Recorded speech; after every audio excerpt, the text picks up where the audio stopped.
Tuhan firman-Mu ajaib, kekal meski gunung menghilang. Tiada huruf yang gagal, tak terpatahkan siasat. Hidup seperti-Mu ya Allah, lebih dari emas. Aku bersaksi kitab-Mu, kitab yang suci. Mendengarkan firman-Mu, hibur hati yang luka. Terangilah langkahku kemanapun ku pergi.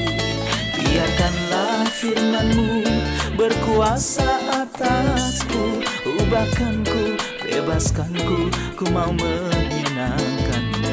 Tuhan firman-Mu ajaib, kekal meski gunungnya. Ubah dan bebaskan aku, mau menyenangkan-Mu. Shalom para pemirsa yang kami kasihi, kami menyambut Anda dimanapun Anda berada. Dalam episode yang baru, program studi harian Semua Kitab Suci. Dalam episode ini, kita masih akan membahas kitab pertama dalam Alkitab, Kitab Kejadian, di mana pada tayangan sebelumnya kita mulai membahas pasal 12 yang memulai bagian kedua dari kitab Kejadian ini. Kita mulai membahas tentang Abram, yang merupakan bapa leluhur pertama dari rangkaian para bapa leluhur terkenal pada bagian kedua Alkitab, yaitu Abraham, Ishak, Yakub, dan Yusuf. Hari ini kita akan lanjutkan pembahasan pasal 12 dimulai dari ayat 9. Silakan ambil Alkitab Anda dan tetaplah menyimaknya sepanjang acara ini. Untuk mengawali, saya menyambut tamu kita, seorang hamba Tuhan, Saudara Yosef Riyad. Selamat datang, Saudara Terima Yosef. kasih Saudara Ayat. Juga para hadirin di studio, selamat datang. Saudara Yosef, dalam tayangan sebelumnya kita telah selesai membahas tentang panggilan Abraham dan ketaatannya. Ia mendirikan mezbah bagi Tuhan yang telah menampakkan diri kepadanya. Alkitab berkata bahwa dia mendirikan mezbah kedua, tapi mulai dari ayat 9 Alkitab mengatakan, sesudah itu Abram berangkat dan makin jauh berjalan ke tanah Negeb. Ayat 10 menjelaskan kemana dia pergi. Ketika kelaparan timbul di negeri itu, pergilah Abram ke Mesir untuk tinggal di situ sebagai orang asing. Sebab hebat kelaparannya di negeri itu. Pada waktu ia akan masuk ke Mesir, berkatalah ia kepada Sarai istrinya, aku tahu bahwa engkau adalah seorang perempuan yang cantik parasnya. Apabila orang Mesir melihat engkau, mereka akan berkata, itu istrinya, jadi mereka akan membunuh aku dan membiarkan engkau hidup. Katakanlah bahwa engkau adikku supaya aku diperlakukan baik, dan aku dibiarkan hidup oleh sebab engkau. Sebelum melanjutkan, mari kita bahas ayatnya yang ke-9. Makin jauh, berjalan ke tanah Negeb. Bagaimana Anda melihatnya? Saya melihat kasih Abram kepada Tuhan yang menyala-nyala semakin memudar. Setelah Tuhan menampakkan diri kepadanya dan memberikan janji yang begitu menghibur, aku akan memberikan negeri ini pada keturunanmu. Setelah dia mendirikan mezbah bagi Tuhan yang menampakkan diri padanya, Alkitab memberikan pernyataan yang menyakitkan.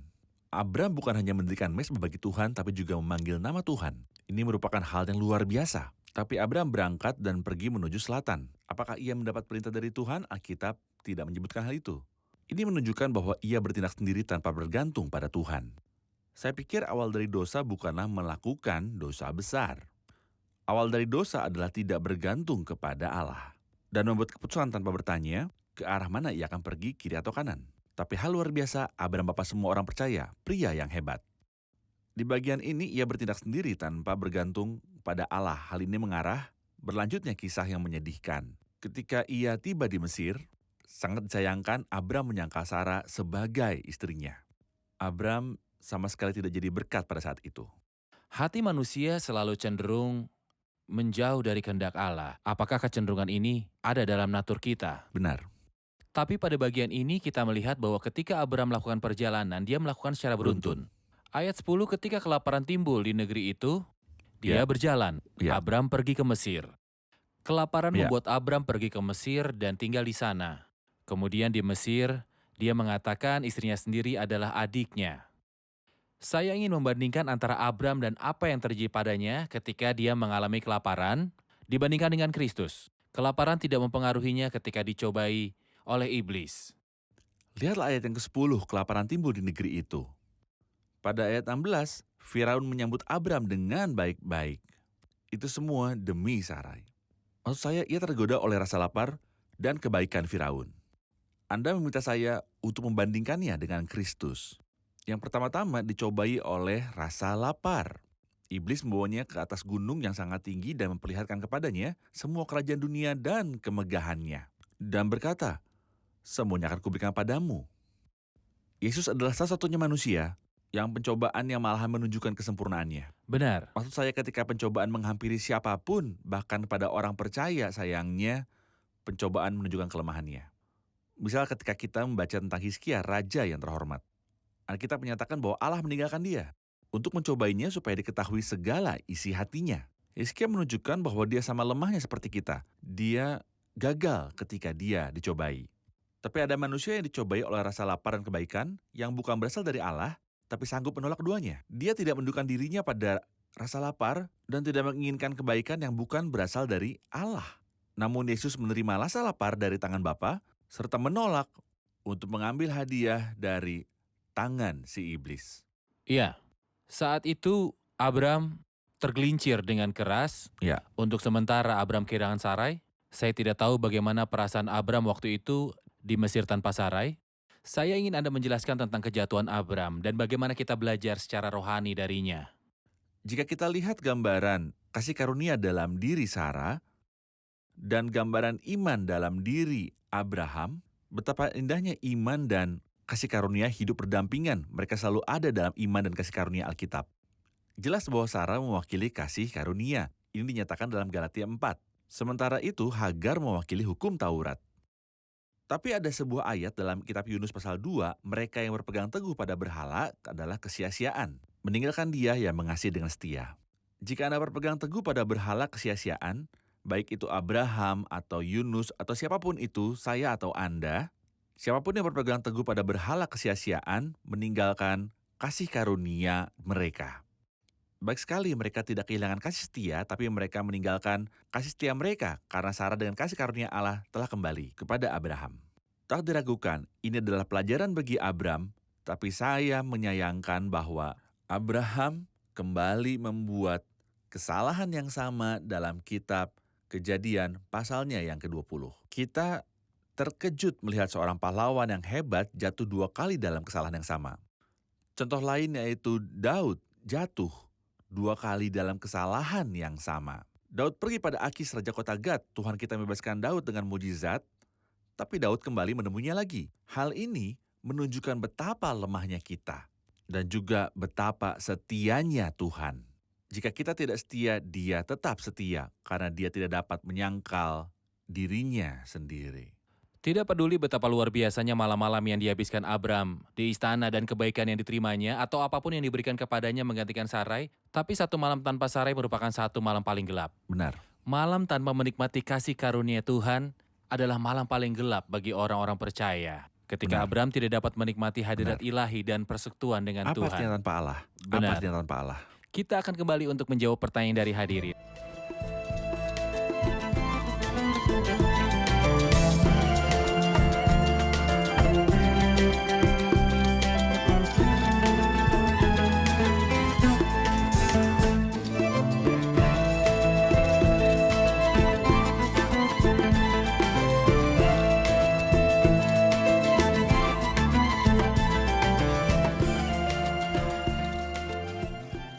Saudara ayat, Saudara Yosef telah mengajari kita bahwa Abraham adalah manusia yang beriman.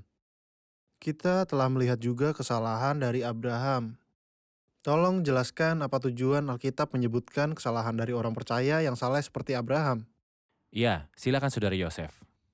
Ada banyak alasan yang akan saya sebutkan, tapi sebelumnya saya ingin menyatakan bahwa hal ini membuktikan bahwa Alkitab yang ada di tangan kita ini adalah kitabnya Allah. Ini membuktikan bahwa Alkitab adalah cermin yang menunjukkan kebenaran hati manusia. Alkitab tidak menutupi kebenaran mengenai hati manusia, tapi justru mengungkapkannya. Anda perhatikan bahwa para abdi Allah bukannya tanpa dosa, tapi mereka tidak terus-menerus melakukan apa yang salah. Jangan bersukacita atasku, hai musuhku, sekalipun aku jatuh, aku akan bangun. Musa misalnya sangat rendah hati, tapi di manakah titik kegagalan muncul dalam hidup Musa? Saat ia bicara gabah dengan bibirnya.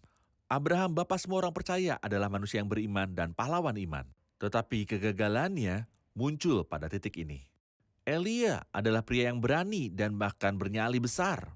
Tetapi kegagalannya juga muncul pada saat ini dan seterusnya. Kitab Allah memperingatkan kita, sebab itu siapa yang menyangka bahwa ia teguh berdiri, hati-hatilah supaya ia jangan jatuh. Alkitab juga mengatakan hal yang lain. Alkitab menyatakan saat kasih saya pada Allah memudar, pasti kasih saya untuk selama pun akan ikut memudar. Benar? Alkitab mengatakan dalam ayat ini, pada waktu ia akan masuk ke Mesir. Jadi awalnya perjalanan mereka adalah menuju tanah Negeb. Pergilah Abram ke Mesir, pada waktu ia akan masuk ke Mesir, dia menyarankan hal ini pada Sarah. Katakanlah bahwa engkau adikku. Dia tahu apa yang akan terjadi, itu adalah skenario yang intuitif. Betapa memalukan bagi Abraham bapa semua orang percaya. Dia berkata pada Sarah, katakan bahwa engkau adikku, supaya aku diperlakukan mereka dengan baik, karena engkau.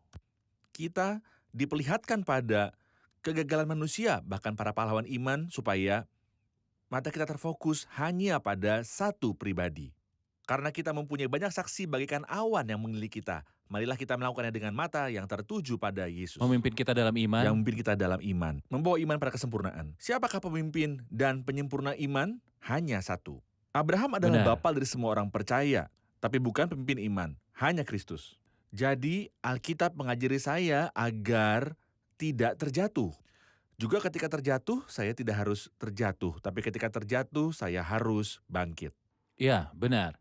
Inilah yang membuktikan bahwa memang kitab ini adalah betul kitabnya Allah. Benar. Jika orang Yahudi menulis dan memasukkan Alkitab seperti yang dikatakan pihak tertentu, mereka akan memperbaiki sejarahnya, terutama Benar. tentang Abraham. Benar. Mereka tidak akan menyebutkan tentang kegagalan ini, tetapi ini kitabnya Allah, menjelaskan kondisi manusia, kejatuhannya, dan keberhasilannya, karena ini kitabnya Allah. Benar.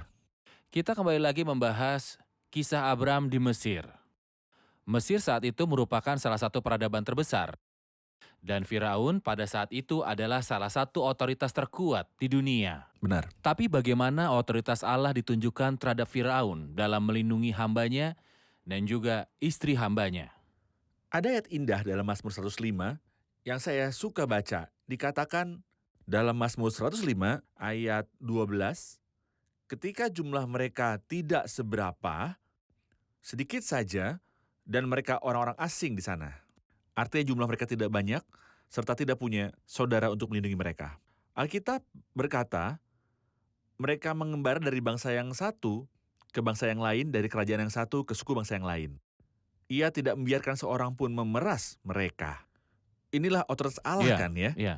Ya, raja-raja dihukumnya oleh karena mereka. Iya. Artinya dia tidak mengizinkan bukan hanya manusia biasa atau pengemis Raja-raja. mengganggu mereka. Bahkan para raja dikatakan bahwa raja-raja dihukumnya oleh karena mereka. Jangan mengusik orang-orang yang kuurapi, dan jangan berbuat jahat kepada nabi-nabiku. Maksud saya, bukan hanya jangan berbuat jahat, melainkan jangan sampai mengusik. Kita tahu pada waktu malam datanglah Allah dalam suatu mimpi kepada Laban serta berfirman, jangan mengatai Yakub dengan sepatah kata mengatai. pun. Supaya engkau jangan mengatai Yakub dengan Sepatah kata pun. sepatah kata pun. Jangan bicara sama sekali. Ini adalah Allah yang kepadanya kita harus memberi pertanggungjawaban. Jika Allah membela Abraham, meskipun Abraham bersalah, terlebih lagi dengan semua orang yang setia pada zaman mereka. Tuhan luar biasa membela hambanya. Kita ingin tahu bagaimana Tuhan membela Abram di hadapan Firaun. Anda akan temukan pada ayat 17, tetapi Tuhan menimpakan tulah yang hebat pada Firaun. Demikian juga kepada sisi istananya karena Sarai istri Abram itu. Dalam ayat ini kita melihat kesetiaan Tuhan. Tentu saja Firaun hanyalah hal sepele bagi Tuhan. Tapi Tuhan menimpakan tulah yang hebat pada Firaun dan si istananya. Tapi kita melihat sesuatu yang lain ketika Yusuf misalnya pergi ke rumah orang Mesir itu. Tuhan Alkitab memberkati mengatakan rumah itu. Tuhan memberkati rumah orang Mesir itu karena Yusuf. Tuhan menimpakan tulah kepada seisi istana Firaun karena Sarai. Hal ini menunjukkan pada kita bahwa orang percaya yang berjalan dalam ketaatan adalah pembawa berkat. Tapi jika berjalan dalam ketidaktaatan seperti Yunus, Benar. beritahu kami, karena siapa kami ditimpa malapetaka? Saat Paulus sedang dalam perjalanan, oleh karunia Allah maka semua orang yang ada bersama dengan engkau di kapal ini akan selamat. Betapa penting untuk tetap taat kepada Allah agar kita dapat membawa berkat bagi orang di sekitar kita. Ya. Ayat 18 mengatakan, lalu Firaun memanggil Abram dan berkata, apakah yang kau perbuat ini terhadap aku? Mengapa tidak kau beritakan bahwa ia istrimu? Mengapa engkau katakan dia adikku, sehingga aku mengambilnya menjadi istriku? Sekarang inilah istrimu. Ambillah, pergilah. Lalu Firaun memerintahkan beberapa orang untuk mengantarkan Abram pergi bersama istri dan segala kepunyaannya. Firaun menanyai Abram, dia menyidangnya. Abdi Allah diinterogasi oleh Firaun karena kesalahannya. Apa yang Anda lihat di sini? Saya melihat prinsip ilahi yang agung sebab siapa yang menghormati aku akan kuhormati. Tetapi siapa yang menghina aku akan dipandang rendah. Saya juga melihat kisah yang sama terjadi pada Daud. Kekurangan orang gilakah aku, maka kamu bawa orang ini kepadaku. Abdi Allah yang terhormat. Daud berpura-pura gila di mata Akis Raja Gad. Ketika Simon Petrus berkata, aku pergi menangkap ikan, dan ketika hari mulai siang, Yesus berdiri di pantai. Maka Petrus mengenakan pakaiannya sebab ia tidak berpakaian. Lalu terjun ke dalam danau. Betapa besar kehormatan bagi mereka yang menghormati Tuhan dan penghinaan bagi mereka yang tidak menghormati Tuhan. Atau tidak percaya padanya, kurang iman adalah penghinaan. Ya, Saya melihat perbedaan yang jelas antara awal dan akhir pasal. Di awal pasal, berfirmanlah Tuhan kepada Abram, pergilah dari negerimu. Dan di akhir pasal, Firaun berkata pada Abram, pergilah. Betapa bedanya pergilah yang dikatakan oleh Tuhan, yang dilakukan Abraham di jalan ketaatannya kepada Tuhan. Dan pengusiran dari istana Firaun, pergilah tinggalkan kami. Maaf saja, tapi siapa yang mentaati Allah dan berdiri di posisi yang benar di hadapan Allah, maka ia mendapat kehormatan. Tapi siapa yang tidak menghormati Allah, yang tidak menghargai Tuhan maupun tidak bisa memberi pertanggungjawaban apapun, akan dihina. tentu saja kami menekankan kepada para pemirsa terkasih, ini bukanlah sifat asli Abram. Bukan, Ada puncak pada hidup Abraham, dan benar, terkadang ada lembah lembah. di bawah. Entah, Hidup orang percaya selalu naik turun antara puncak dan juga lembah. benar, Inilah salah satu kejatuhan abdi Allah, tapi Abram memiliki puncak. benar. Dalam kehidupan imannya, ini adalah contoh untuk dilihat oleh masing-masing kita secara pribadi. Kami mengatakan ini untuk kita belajar dari kejatuhan seorang abdi Allah. Kita belajar dari kejatuhannya dan keberhasilannya yang akan kita bahas. Benar. Abraham adalah teladan bagi saya dalam hal mentaati Allah. Dia benar-benar teladan luar biasa. Benar. Kita merasa kecil di depan para raksasa iman ini. Tapi pada saat bersamaan, Abraham mengingatkan saya Ya. untuk berhati-hatilah. Berhati-hatilah dengan suasana Mesir, karena Abraham sudah mulai menyangkal ketika akan memasuki Mesir, bukan ketika sudah berada di Mesir. Ketika Abraham akan masuk dan mulai mencium bau Mesir, ketakutan dan kepengecutan yang mulai terlihat, katakanlah bahwa engkau adikku, sayangnya itu yang terjadi. Firaun memberinya hadiah. Firaun menyambut Abram dengan baik-baik karena ia mengingini perempuan itu. Abram mendapat kambing domba, lembu sapi, keledai jantan, budak laki-laki perempuan, keledai betina, dan juga unta. Menurut saya hadiah dari Firaun seperti hadiah yang diberikan dunia bagi orang percaya. Apa yang akan terjadi? Kesedihan Misalnya, seperti dalam pasal selanjutnya, kita baca bahwa Lot bersama Abram di Mesir, Lot pun bersama-sama dengan dia. Abram pergi ke Mesir lalu keluar dari Mesir. Lot pergi ke Mesir lalu keluar dari Mesir. Tidak Tapi keluar Mesir darinya. tidak keluar darinya. Karena itu pada pasal berikutnya, Alkitab menyatakan bahwa Lot melihat Sodom seperti taman Tuhan. seperti tanah Mesir. Seperti tanah Mesir. Terjadilah perkelahian antara para gembala Abram dan para gembala Lot. Ini adalah salah satu berkat Firaun yang menimpa Abraham dan Lot. Terjadi pertengkaran dan mereka harus berpisah satu sama lain. Itulah awalnya. Ketika kita membaca pasal 16, kita akan sampai pada bagian kedua, yaitu apa yang dituai Sarah. Lalu Abram menuai pada pasal 13, Sarah menuai pada pasal yang ke-16 ketika Abram menghampiri Hagar. Dan Hagar Hagar adalah orang orang Mesir. Mesir. Hagar adalah hamba yang berasal dari Mesir. Ketika Hagar tahu bahwa ia mengandung, maka ia memandang rendah akan nyonyanya. Tuaian bisa saja tertunda, tetapi tetap akan datang. Keluarga beriman yang terdiri dari Abram, Sarai, dan Ishak. Lalu Ishak pun ikut menuai dari Ismail meskipun ia belum dilahirkan. Maksud saya seluruh keluarga beriman ini terkena dampaknya. Abram pada pasal 13, Sarai pada pasal yang ke-16, dan Ishak pada pasal yang ke-21. Tuaian pasti datang meski tertunda. Baik, kita akan segera kembali untuk menjawab pertanyaan dari hadirin di studio.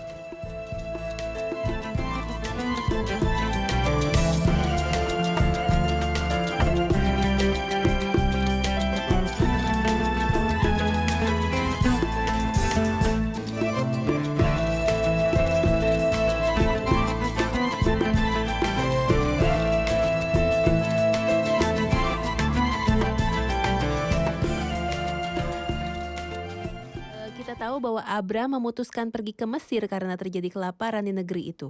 Pertanyaan saya adalah mengenai imigrasi. Jika seseorang meninggalkan tempatnya karena menganggur atau tidak ada pekerjaan, apakah hal ini tidak disetujui oleh Allah?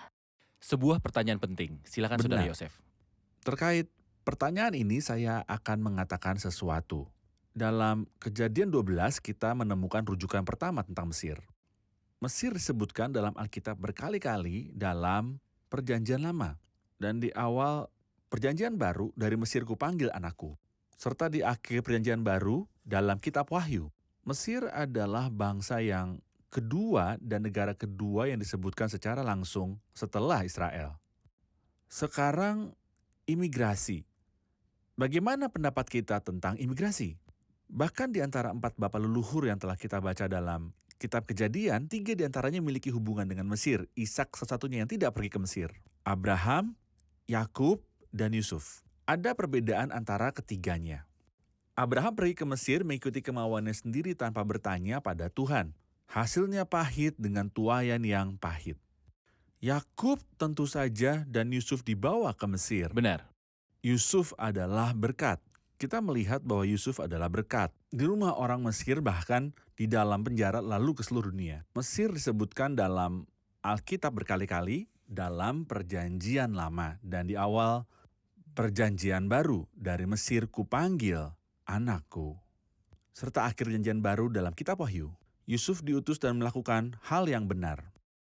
Yakub takut pergi, tapi Tuhan berfirman kepadanya agar ia jangan takut. Bukan masalah tempat. Bukan masalah lokasi geografis. Tuhanlah yang punya bumi serta segala isinya. Pertanyaannya, apakah keputusan saya sesuai atau tidak dengan kehendak Allah? Atau saya berkata kepada Tuhan, saya tidak tahu Tuhan Benar. mana tempat yang baik untuk hidup saya. Peganglah tangan saya. Sesukamu sampai saya diangkat ke surga. Benar. Sebuah jawaban yang sangat lengkap. Dasarnya adalah selalu bertanya kepada Tuhan dan Benar. mengetahui kehendak Tuhan. Ya. Kembali pada Abram. Abram berdiri di hadapan Firaun dan ditegur olehnya. Saudara Yosef, bisakah Anda jelaskan tentang orang-orang yang berdiri di hadapan para raja? Mereka yang memberkati raja, yang mengajar raja, dan mereka yang menantang raja, dan yang ditegur oleh raja. Ini sebuah penjelasan umum tentang mereka yang berada di hadapan raja. Sebenarnya banyak dari mereka adalah abdi Allah. Allah yang membuat mereka berdiri di hadapan raja. Kita lihat di sini Abram berdiri di depan Firaun, tapi sayangnya dia bersalah. Abram menyangkal Sarah. Dia kehilangan kasih karunia-Nya dan meninggalkan kasih karunia.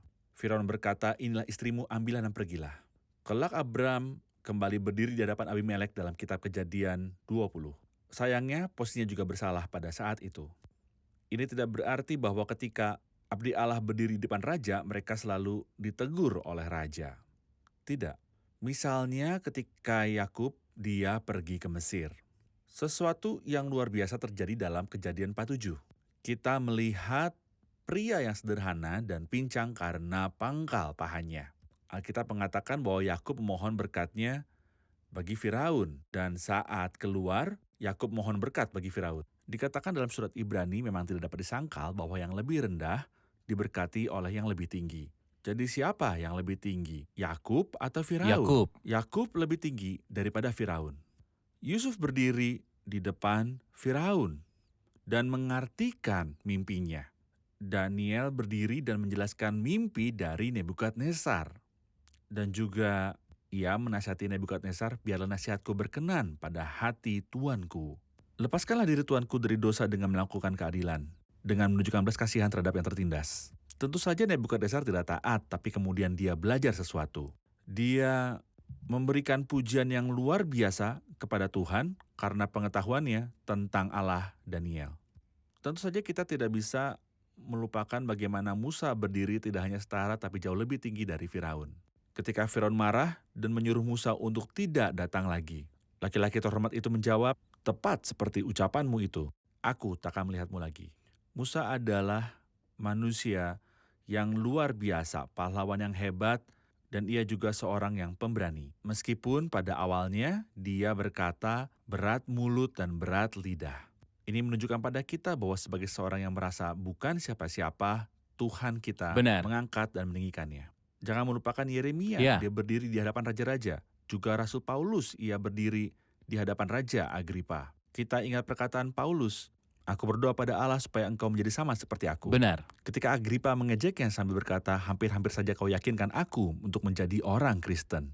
Aku mau berdoa kepada Allah supaya bukan hanya engkau saja, tapi semua orang lain yang hadir di sini dan yang mendengarkan aku menjadi sama sepertiku. Terima kasih Saudara Yosef, kita akan rangkum bersama dengan hadirin di studio. Apa yang Anda pelajari di episode ini? Kita belajar bahwa awal dari jalan yang salah bukanlah lewat sesuatu yang besar atau melakukan dosa-dosa yang besar. Kita melihat bahwa Abraham berangkat dan makin jauh ia berjalan ke tanah Negeb. Awal dari dosa adalah meninggalkan Allah dan tidak bertanya padanya sebelum memutuskan kemana ia harus pergi dan bertolak. Benar bahwa Abraham adalah bapa dari semua orang percaya. Alkitab adalah kitabnya Allah karena Alkitab tidak menutup-nutupi kejatuhan orang-orang beriman yang hebat. Berkat Tuhanlah yang menjadikan kaya, susah payah tidak akan menambahinya. Terima kasih, Tuhan memberkati. Terima kasih Saudara Yosef. Tuhan memberkati. Pemirsa terkasih, suatu saat Anda akan bersekutu dengan Allah dan juga menyembahnya. Anda dipuaskan bersama hadirat Tuhan dan dipenuhi dalam hadiratnya. Lalu suatu hari Anda meninggalkan hadirat Tuhan dan juga persekutuannya. Mungkin Anda memanjakan diri dengan dunia dan kebutuhan hidup. Kaki Anda terbenam di dunia dan Anda meninggalkan kenikmatan dari manisnya kasih karunia. Dapatkah Anda bernyanyi ketika jauh dari hadirat Tuhan dan dari pertemuan-pertemuan ibadah kita? Dapatkah Anda mengangkat wajah ke surga dan menikmati komunikasi antara Anda dan Tuhan? Atau ada yang hilang di pohon-pohon gandarusa, kita menggantungkan kecapi kita. Panggilan Tuhan untukmu hari ini berkata, tempatmu bukan di Mesir. Tempatmu tidak jauh dariku. Tempatmu bukan di mana kamu melepas persekutuan dan kehadiran yang terus-menerus di hadapan hadirat Tuhan. Suasananya, kasih karunia, kehadiran yang terus-menerus di hadapan Tuhan, dan menikmati persekutuan dengan Tuhan adalah dasar sukacita orang percaya dimanapun dia berada di dunia. Jangan melepaskan persekutuan yang manis ini untuk apapun yang fana. Bekerjalah bukan untuk makanan yang dapat binasa, melainkan makanan yang bertahan sampai hidup yang kekal. Saya berdoa agar perkataan ini menjadi ajakan bagi Anda untuk kembali lagi ke tempat Anda, ke dalam persekutuan, dan ke dalam hidup yang digenapi. Pemirsa terkasih, sampai jumpa di episode berikutnya. Tuhan menyertai.